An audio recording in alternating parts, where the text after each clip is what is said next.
So welcome back to the 16th episode of Bullpen Talk. Kind of wild to say we've already done 16 episodes since the Nuts. beginning of the summer, but to say the least, I'm here with my co-host Max Miller, How's it and going? then we have a really special guest today, Ethan Williams, my former teammate, a kid that I can call my really good friend, but also a leader of the Sewanee Baseball team, as well as a pre-med student at the same time. So welcome to the podcast, Ethan. Well, I appreciate you guys having me. No Yeah. problem, man. Happy to have you on the pod. So, um, tell the viewers a little bit about yourself, where you're from, how you kind of got into baseball, and your journey in general. Yeah, absolutely. So I'm from a super small town in Tennessee called Greenbrier, Tennessee. Growing up, we had like 2,000 people here. It's a two stoplight town even now. We had like no restaurants. And so growing up, the only thing to do outside of school was sports. And so growing up, I actually started out kind of a little bit of a golfer, and then ended up picking up a baseball bat after, you know, dad had signed me up or whatever. It was like, hey, let's try this out. And so I did and loved it. And I started that at 4 years old and kind of played, little league all the way up until I was about 8 years old, and decided, I want to go and, face a little bit better competition. Because as you could imagine, in a town of 2,000 people, not much going on there. We had a pretty good team in little league, but it still wasn't great. We went to the state and all that, but it still wasn't good enough because our area is just super rural. And so decided to go try out for a bunch of travel teams at the time, and ended up playing for this team called the Wilson Vols. It was out of Mount Juliet, Tennessee. And over the years, I played with them from 8U through, let's see, it would have been 13U. And through there, we've ended up, I was actually looking at our record the other day. We were 468 and 22. And we had Dang, guys on that that ain't team who bad, are now man. playing it. Yeah, absolutely. We had guys who are playing at Vanderbilt right now. We've had a draft pick. Ended up that team was pretty good. And something that I know, Gross, you'd probably be familiar with, was another organization had come in and bought us out. That organization was Five Star. And so that formed Five Star Mid South or whatever. And so I was able to play in a lot of really, really good competition there, which kind of really set me up for high school ball, which, as you know, is kind of like that first step you have to take, if you're going to want to go play at the next level. And so I was super thankful to have been able to, play some really good competition before high school. It gave me some really good exposure. And freshman year of high school was COVID year. We all kind of remember that one. So that season was cut short. And then I kind of made the decision after that year that, this was something that I wanted to take to the next level. Because before that, I'd played football, I'd wrestled, I'd ran cross country, I had done all kinds of stuff. And I had one moment going into high school where I was in a wrestling match and I shattered my radius in the middle of the match, and now I can't turn my hand over. And so it was like I was like, okay, I've got to make a decision now. I can't do all these things and exceed and go to the next level in all of them. So I got to pick. And so that's what I did. I sat there and all the freshman year, I kind of decided like, okay, what is it going to be that I want to take to the next level? And I think after having that season cut short by COVID, it kind of made me realize like this is the sport I want to pursue. Like I love this sport so much. And so that's when I made that decision, that's when stuff really started to ramp up. It's like, okay, now we're getting serious about lifting now. We're taking practice a whole lot more serious. We're going and doing stuff outside of practice. And that's kind of when I made that decision. But, I think leading up to what eventually would become me playing at Sewanee, I had a very different recruiting process. So, I played great, won some stuff in our district or whatever, and, had, the all region players, and started to finally get some looks my junior year playing summer ball with the team. That was also really good, and had my first offer from a school called St. Xavier in Chicago. And when the coach reached out, he kind of asked me, like, we'd love to go ahead and have you commit now. And I told the guy, I said, well, it has been a lifelong dream of mine to go to, the United States Military Academy at West Point. And so all of junior year, while all this recruiting stuff is going on, I have this going on as well. And so throughout the fall, playing, fall tournaments down at Lake Point, down in, Atlanta, and WWBAs, and all these big fall tournaments, started racking up a few more offers. And at, Christmas time, I ended up having around 7 offers is what it was at this time, just a mixture of NAIA, some JUCOs. And I had gotten, my congressional letters of nominations to go to West Point from my senator and congressman. So my whole mindset was like, this is great. Like, let me go up to West Point. Let me kind of get in front of their coach. And so I did, and had a good time up there. And it was going to be something I was going to try and just walk on if I got accepted. And so that was kind of the plan for a bit. And ended up after Christmas, my junior year, I got a letter in the mail that said that I'd been medically disqualified due to some fractures and injuries I had in my back from my freshman year of baseball season. And so that finally fell off the table. And I told the guy from St. Xavier, I said, hey, this just ended. I know it's been like a year now, since you first offered, but give me 1 week. Give me 1 week, and then I will have you a decision made. And that was on like a Monday. And so all of a sudden, it's, going throughout the week, I've been talking to a couple more coaches. Nothing was coming through with any of those. And all of a sudden, Coach Nate Burns reached out to me on, I think it was Saturday. And so I'm 2 days away from committing to this school in Chicago. And he calls me. He's like, hey, I, love to get you up here real quick. And so I go up there that Monday morning, and I remember stepping on campus and just absolutely loving it. And that was something that I was kind of, unsure of where I wanted to go before this. And I'd heard so many people tell me, like, when you know, like, you'll know. And so I just didn't believe it at all until I got on campus. And I remember before I even left there, I told Coach Burns, I was like, this is where I want to come, and I want to play here. And fast forward a couple weeks, and I had committed there. And so it was very different. It wasn't like, I had been in contact with these coaches and then that, it was a pretty smooth process. Mine was very like me telling coaches like, hey, I've got this going on. I need to wait. And all of a sudden, as soon as West Point kind of fell through the cracks a little bit, it was like, all right, it's a 1 week hurry up, and like we got to make a decision. And so, that was pretty stressful, but looking back now, it's definitely where, I'm definitely where I'm supposed to be. And, that's kind of my story on how I'm now at Sewanee. It's kind of a different story, but, it's mine. So Yeah, man, that's what's really cool about this podcast is we have these unique stories and like to listen to things like yours as well. Your like stories like yours because I mean, like you said, that's super interesting how all of a sudden you would scrap to get an offer to go play at the next level because what you had set in place was your plan of going to yeah, West Point, but it fell through. So yeah, super interesting, man. Yeah, and it's absolutely. great to hear always about like I guess the journey behind how you got where you are and like Absolutely. I know it must have been like a difficult decision for you to make, but I mean, I guess dovetailing off of that, what was like the one thing about Swanee that really stood out to you? I guess there's like I mean, obviously the sports aspect, but otherwise like what was it about the school that you were like, yeah, that's exactly where I want to be?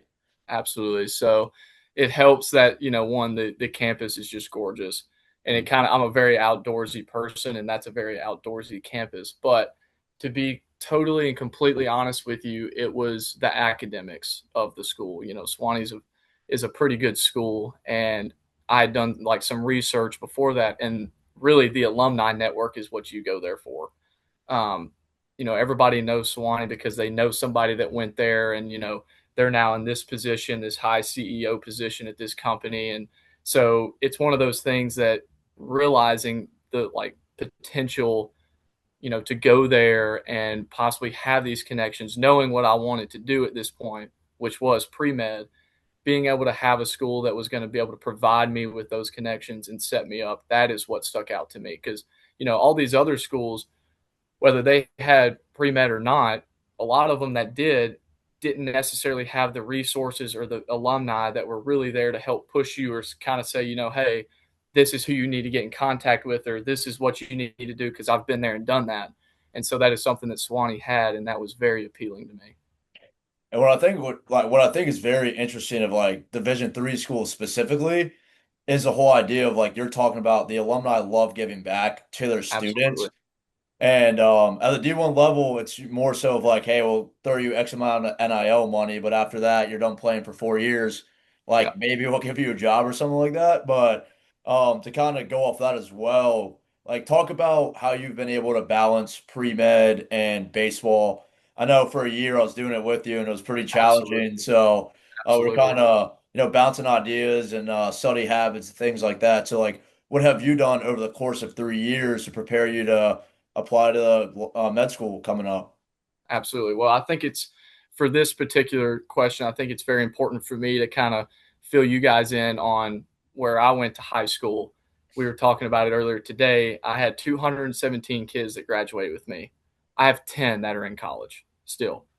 And out of 217, we probably had less than 20 go to college. My high school was not one that was going to set you up for, college. It was, hey, how can we prepare you, for trade school or going into the workforce? I mean, I took welding classes, HVAC classes, all these agriculture classes. And so I did not know how to study at all. And I remember getting on campus that fall. And I think fall is a very, very important semester, your first fall there, especially as an athlete, because you've got to learn one how to balance your time. And that is the biggest key. Can you balance your time? Can you, have a good work schedule, a good system, in which you want to do all these things. I remember, Gross, we were with you got tests coming up. It's like, all right, how are we going to balance 6 a.m. lifts? We got to be there at Yeah. 5:30. Then you've got 7 a.m. practice after that. Then you have class all day, and then you have practice after that, and then you have homework to do. But your test is tomorrow, so it's like, when do you get this time in? And so you just have to be very, very delicate with your time, and you can never waste a second of it because you don't have the time to waste. And so for me, that fall was really, really good to learn how to study. And for me, what that takes is, I will get the content a week in advance. Say a professor gives it to me on what we're doing next week. That's going to be, you take that content and you do all the reading that you can on it. You kind of try to teach yourself that content. Then you go to class and you learn the content from the professor. Then afterwards, you go over it again. And so now you've seen the content 3 times when normally you would have only seen it once. And so I kind of built that habit, and it really, really helped me because now all of a sudden before an exam, I'm not having to go back and review all these things a dozen times because I've already done each of these 3 times. And so it was really good that fall to be able to kind of figure out what works best for me because I didn't have to study before. I didn't know what to do. I remember getting in intro to molecular bio with Gross and getting that first exam grade back and being like, wow, this is brutal. Like something's got to change. And part of being pre-med with baseball is you've got to figure out what works, because what works for you is not going to work for everybody else who's not an athlete. They're able to go to the library as soon as class is over. They're able to stay there and work all afternoon and study, but you can't because you have practice and lifts and stuff like that. And so I think it's just super important to kind of develop a routine that works best for you. And for me, it is that studying, before you get the content, during class, then immediately after. And when it comes to furthering yourself in pre-med, the classes only get harder. And so you have to kind of fine tune almost to each class what's going to work. Because for me, what worked for organic chemistry did not work for molecular cell bio. It just is completely different because they're completely different types of learning. One's going to be more memory and one's going to be more practice. And so I think it's just really important to just kind of learn how to tweak your studying. And once you get in that habit, you try to perfect it. You don't, if it doesn't work at first, you don't just completely toss it out the window. You got to really get good at it. It's just like with your sport. You got to practice how you study so that way you can get good at it. Yeah, I mean that's a great outlook to have. I know that fall semester is super important to like set the tone for the rest of your college Absolutely. experience. I guess like going with that, right? Like I know it's really easy to talk about the fact that doing baseball alongside a really difficult major it's really easy to talk about how hard it makes it.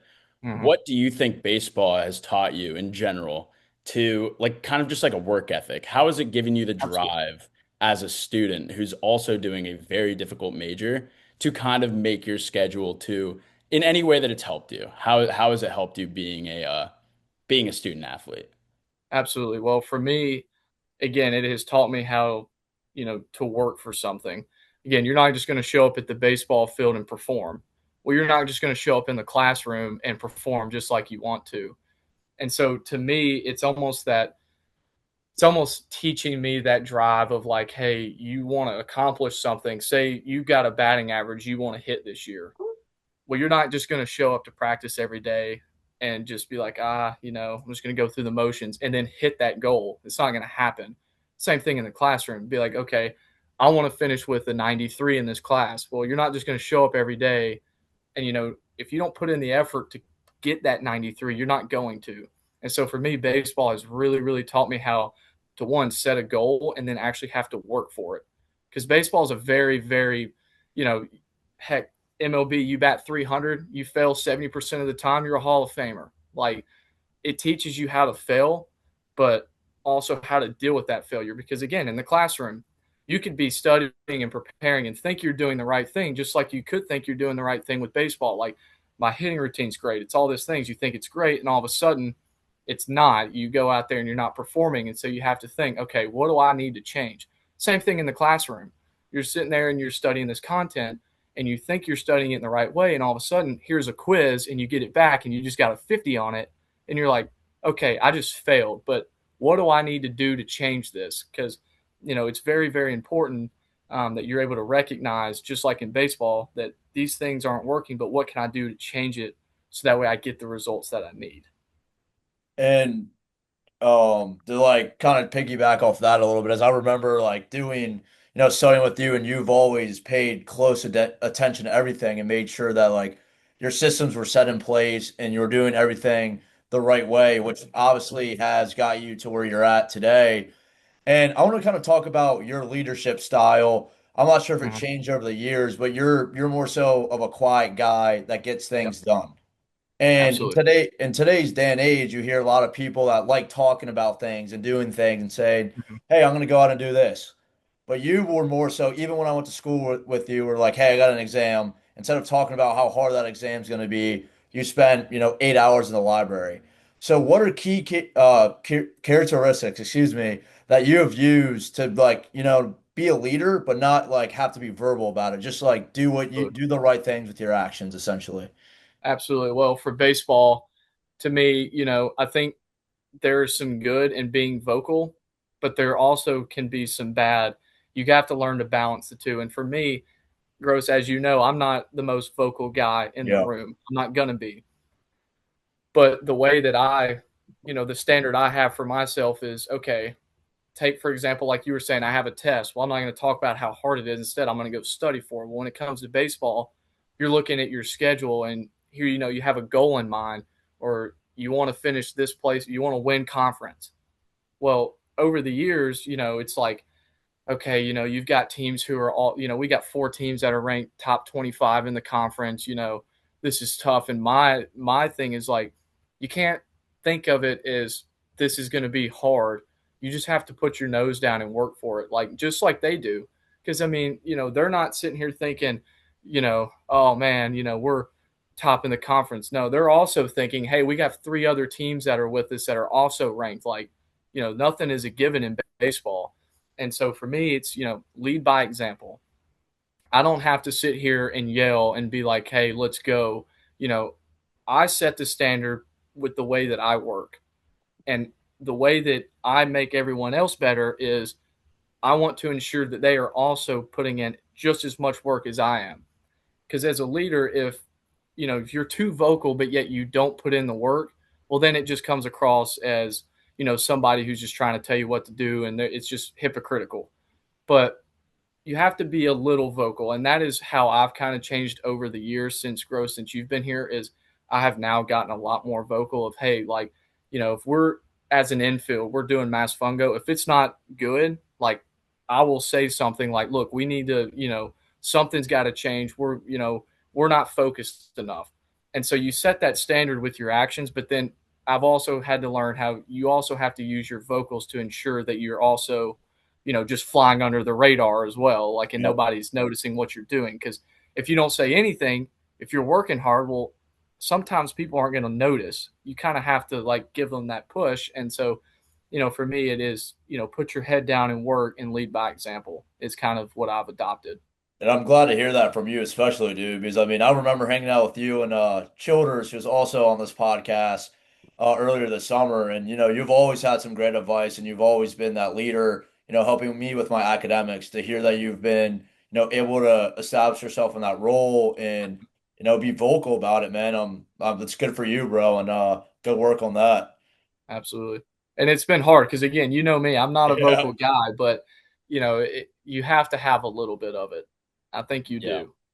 No doubt. I guess kind of on the lesser serious note, I like to ask this question to a lot of the Mhm. D3 guys that we come across. That's, Because I think that in D3 you see a lot of lesser serious moments. I think when you come across yes. like a Yep. D1 guy, it's very much so like very like professional, like locked in on sports, you know? Hmm. I like to ask this question, and I just think I figured I'd ask it. What's a funny moment that you've had within D3 sports that Hmm. you don't think that like that someone in D1 might not experience this because like something just funny that has happened within your sports, within baseball or anything, in or around baseball that I think you just want to like share. Got it. Let's see here. I mean, I can think of so many times where, um, we're there's a there's this Instagram account called D3 Problems, and we have a game. This is our freshman year, so Gross, you would have been here, and I can't remember the team we're playing, but needless to say, it had snowed on the mountain about 5 inches 2 days before the game. Well, the day before the game, it like refreezes and it's ice everywhere. And so I remember we're out there the morning before our game and we are all taking like bats and rakes and trying to like, we're just hitting the ground trying to break up this ice because we have a game in 3 hours. And all of a sudden, I hear our head coach like yell at me and another catcher, and he's got like the gator and he's got a hitting mat because we had no like big rakes to drag behind the gator because we have a turf field. So it's not like we have anything for dirt. And he tells me and this other catcher to just hold on to this mat. And he is just going back and forth across the field. And ended up, we got the infield just cleared off enough right before the game. And I remember, I think I may have got like my first college at bat or something this weekend. And I remember standing in the on deck circle in ice before the game because we had like it was just pushed to the side. We didn't have like the resources or the people there to kind of help us like get this field ready. It was just absolutely brutal. Um, so it's kind of a funny moment just riding in the back of a gator holding a hitting mat. You can't feel your hands and knowing that the team is now pulling up in their bus and the field is completely covered in snow. Just funny because I always hear of people, Division One, like especially your bigger ones. Now, not always your lower ones, but a little more resources when it comes to that kind of thing, like to help out. But that one's always a funny one. So No, that's hilarious because it's not something you signed up for, you no, know, it's like not, and it's not like a becoming tarp a pool. Like yeah, tarp pools are pretty common, but to have yeah. to sit there and like we would lock arms, the whole team would, and like drag our feet across the outfield to break up this snow because we didn't have anything to like break it up with. So that was Yeah, I remember getting that text. It was like 7 a.m. and we have to be at the field at 9. And Coach Burns is like, all right, everyone get to the field. Let's get and we like you said, we didn't even have the rakes. Dude. We were walking around with like old baseball bats, so like breaking up the snow and stuff. Yeah, dude, I actually forgot about that.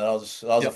That was a fun weekend too. It was like what, 30 degrees, dude. It It was was a like, high of like 30 with a real feel high Oh, in the low yeah, it was 20s this weekend. brutal. it's the worst playing in that condition. The ball just hurts your hand at that point. Everything Yeah, It's it's just hurts. like I mean, yeah, it's the just just like bat anything. hurts your hand at that point. Yeah.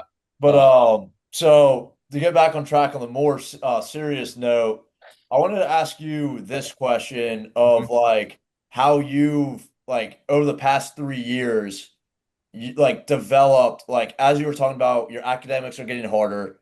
Yeah. Now you're in a leadership role, and then your baseball career, all like you have to continue to get better on like the field as well. So like, what have you done, or like had a or what type of system have you had in place to elevate yourself every single year and be able to handle that, organic bio when you're taking it your like sophomore, junior year, and then Right. like having to go play on the weekends and that exam on Monday. Absolutely. Well, for me, I am a very big believer in when you are not doing either academics or baseball, you have to do something where your mind can just relax. It also, the same can be said for if you're doing baseball, you have to take your mind off of academics and vice versa. And so for me, the biggest thing that I have noticed is I have enough stress on my plate already. And so when it comes to baseball, for me, I cannot worry about statistics in baseball. Like I've got to do this weekend. I've got to bat. I've got to go this for this to make sure I'm keeping this batting average. It has to be for me like when it's in the classroom, I'm in the classroom. I'm not worried about baseball at this point. I'm not worried about the conference series that we've got coming up this weekend or trying to get on the bus in time. Like when I'm in organic chemistry, my all my attention is on the organic chemistry. I'm not worried about baseball. But when I'm at the baseball field, I can't worry about organic chemistry. I can't do it like, that's just going to interfere with the way that I play. And I've found that, in this hard major is you have to be able to let your mind, only focus on one of those things at a time. They're both hard enough and you can't make it any harder by trying to like mix the two. You can't do it. Um, and so that has been something that I've had to experiment with and trial with because, it's always been as soon as baseball's over, it's like immediately like, all right, what do I got to do in the classroom? I got to do this. I got this homework I got to do. And so I've kind of adopted this thing where after class or after practice, I'll take 15 to 20 minutes to just relax my mind before I go and, you know, do something else. And that has been huge for me in balancing the two. Absolutely. I mean, being able to flip that switch is like Yeah. that's a really good like it's a really good example of being able to flip the switch. And I think that's a Hmm. really good thing that anyone who's going into college sports in that's just something to think about for sure. Absolutely. And I guess with that, like I heard you're doing an internship for Yes. what was an orthopedic surgeon, correct? Yeah, I'm an intern for an orthopedic surgeon this summer. It's fantastic. You're doing 60 hours a week, something around those lines. Yeah. It's like ridiculous. Hmm. So, are you doing summer ball as well currently? I'm Like, not. This has been a full time yeah, job this whole summer. So, yeah. So I was just thinking because I mean, it's in that sense, flipping the switch and being able to go off and like, hmm, I mean, you're obviously thinking when you go back to that next season, you got to be ready. But absolutely. it's awesome that you're able to professionally advance at the same time. So Right. I guess along those lines, what exactly goes into being ready for the next season? Like, how do you prepare yourself? And I'm sure you did summer ball Mhm. previously. What are your thoughts and plans on people who are in your same position doing something Mhm. and gonna need to be ready for that next season and everything along Yeah. those sorts? And this is a great question. I get this question a lot when we have prospects come up on campus to do a prospect camp or anything else that are pre meds because especially for us and I know that for some of like pre-law students and that kind of thing they're kind of similar, but specifically for pre-med, you're thinking of what do I got to do to make my application to med school look great, and some of those things are clinical hours, shadowing hours. You have to be in the field, you have to show them that you want to be in that field. And so when you think about it as an athlete, your only time to do that is in two times. You have winter break and you have summer break. That's it. For kids who are not athletes, they can, work after class during the week. They can go down to the clinic and shadow and do all these things throughout the semester. But as an athlete, you can't. And so for baseball players, again, as you know, summer ball is a huge deal, especially when you're developing your first few years. Say you don't get as many at bats as you want. Well, summer ball is a great way now to where, okay, I can go play 40 games in the summer where I didn't get to play much and now I can develop. Well, as a pre-med, you have to sit here and think, okay, you kind of have to choose because the only time I can get, shadowing clinic in is in the summer. But that also means if I do that, then you kind of have to forfeit summer ball. And so for me, it has always been, you know, okay, I've got all of August and I have all of May. June and July are off the table for this internship. Take this summer, for example, like I started on June 1st and I'll end on July 29th or 30th. So this whole 2 months, I have not been able to do, baseball to the extent that I would want to. Still lifting, but not to, not on the field every day, getting those reps in.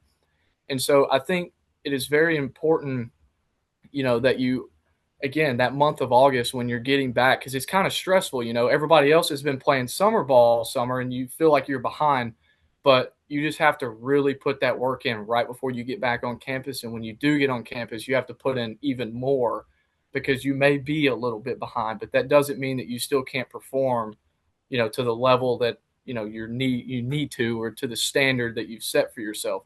And so for me, it's been, okay, I'll do these internships. I'm working 60 hours a week. I'm not going to stress about it until it gets here.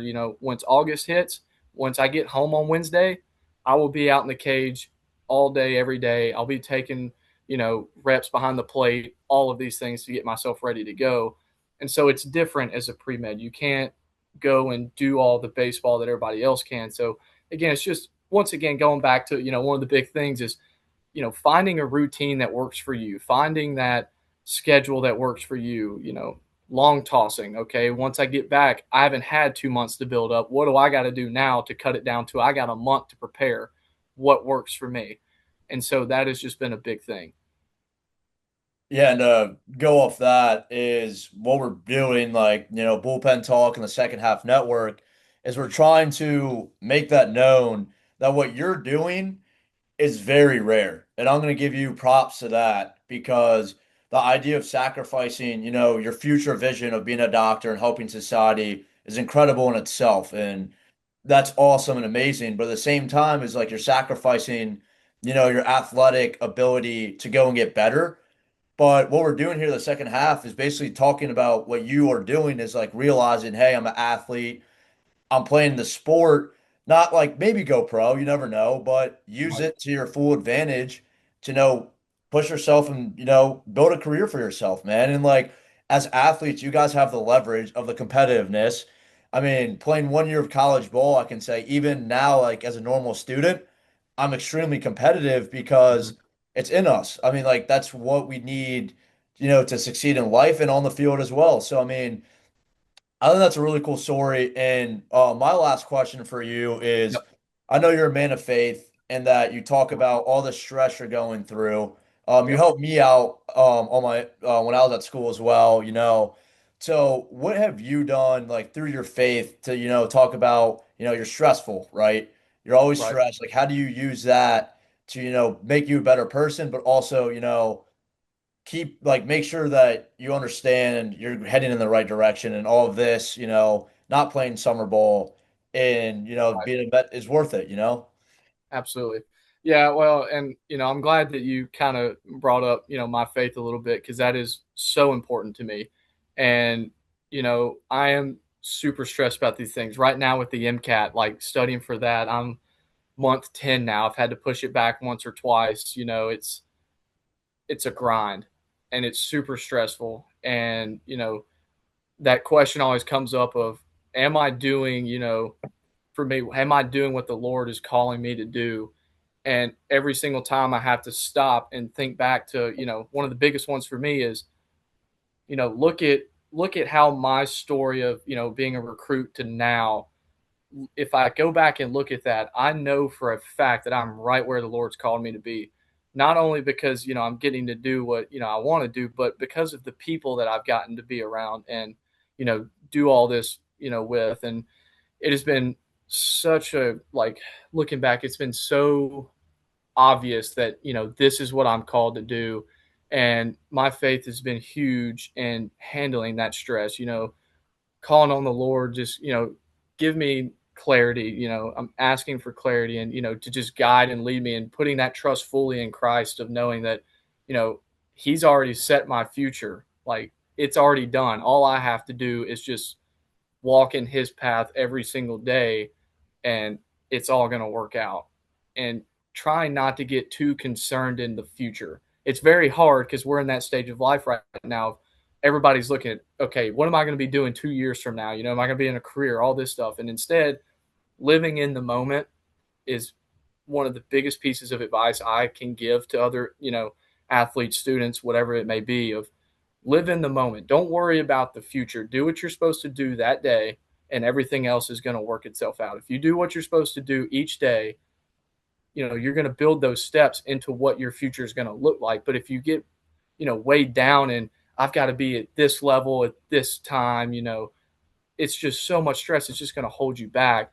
And so for me, faith has really, really helped that. We have a Bible study at school that we have now expanded. Like we have kids, from baseball, tennis, soccer. We even have a couple of kids who aren't even athletes that come there. And it's a way for all of us athletes to come into fellowship and kind of talk about these things. I think it's kind of important that you're able to talk about these.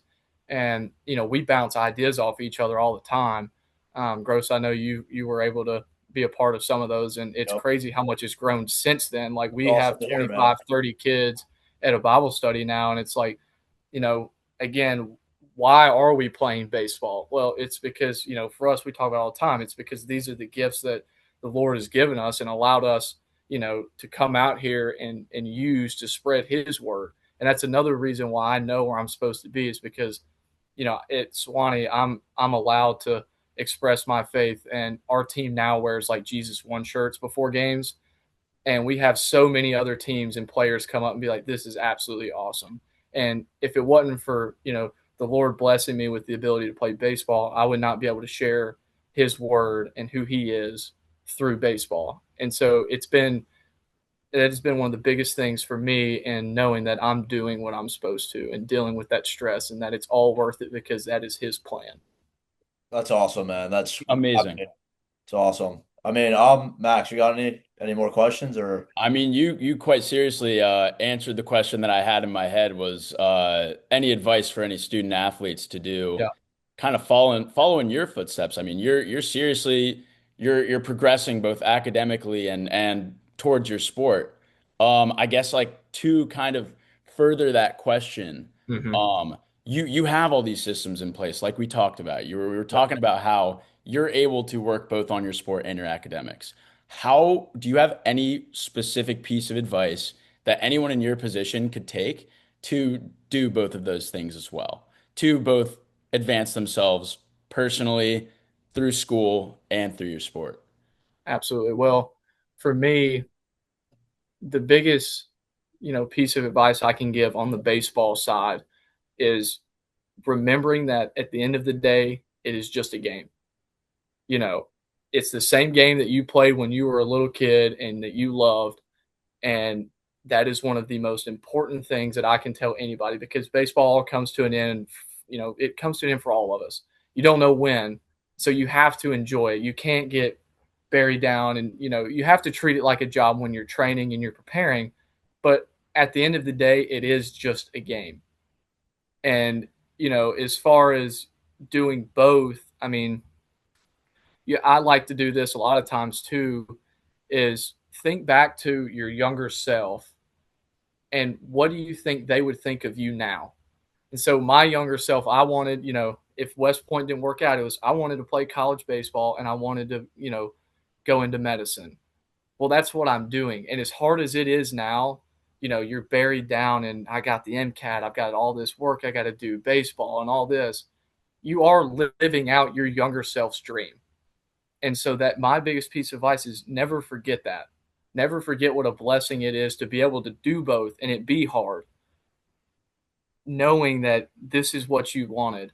And, it's, I do that all the time now. And I realize that after my sophomore year going through injuries and stuff like that, season ending injuries, I've got 2 more years of this at most. You know, yes, it's hard. Yes, sometimes you don't want to be at the field, but it's just a game. And I am living the dream that I'd always dreamed of. And that's a great way to look at it too. I think you're the guy that actually told me 3 years ago is do you like be the person your younger self would want to look up to? Uh-huh. And funny enough, like we talked about, we played a baseball for a year at Sewanee. Then I transferred to Tulane, and I was like, oh, I gave up on baseball. And then my mom showed me something from when I was like 5 years old, like 8 years old in kindergarten, and it had like a Tulane logo on it. Uh-huh. So, everything happens for a reason, and we really appreciate you getting on this, Ethan. Absolutely. That was a great conversation, and you really killed it, man. And best of luck with a your pre-med career, and hopefully Absolutely. one day I can call you if I get it if I have any trouble, man. Absolutely. Well, I appreciate you guys having me and, Yes, kind of sir. let me talk through Yeah, my man. story a little bit. It's been wonderful. Yeah, no problem, man. Absolutely. That's what it's all about. Absolutely.